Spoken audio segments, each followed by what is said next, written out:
Tour of the Administration tab, Part 2.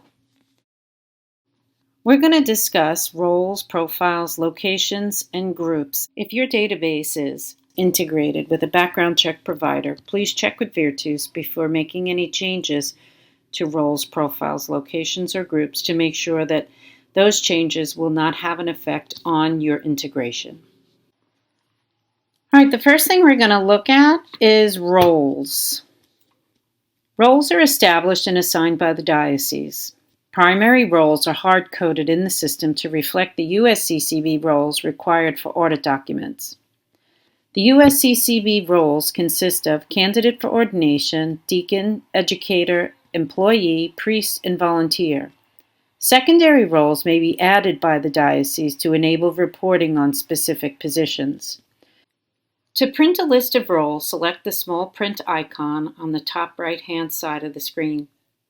The user count number may be selected to open up a list of users assigned to that role. Select the Add New Role button to add a new role. Profiles are established and assigned by the diocese, with the exception of administrator. Select the underlined profile users, for example, to change the name of the profile and select the rights of persons in that profile. Select Save to save any changes. New profiles may be added by selecting Add New Profile. Because you can track by roles, it's ideal to limit the number of profiles. To print, select the print icon on the top. Locations are established by the diocese. When a user registers, he or she will select from a list of locations. Consider listing all parishes, missions, schools, and institutions of the diocese. Places where a person volunteers or is employed within the diocese should be included. It's also possible to add locations for special groups. New locations may be added by selecting Add New Location. If your database is integrated with a background check provider, be sure to notify Virtus if you add a location to allow proper communication between the database and the provider.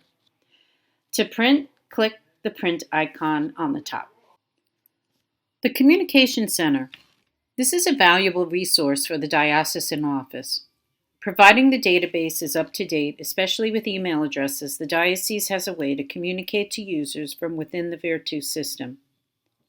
The Communication Center provides a way for diocesan leader to send messages to specific groups of people in the database.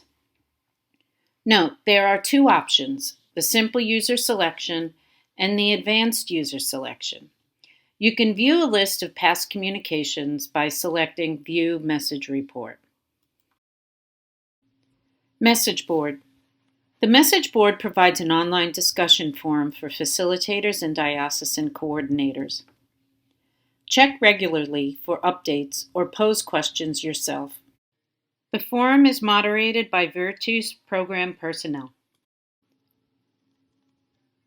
The system setup is divided into three categories: compliance setup, system preferences, and edit my organization.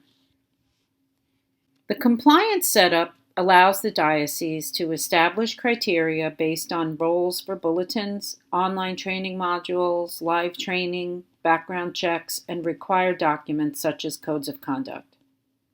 There is a section for setting up background check providers and background check batch processing, and another section for setting up required documents and batch processing of required documents.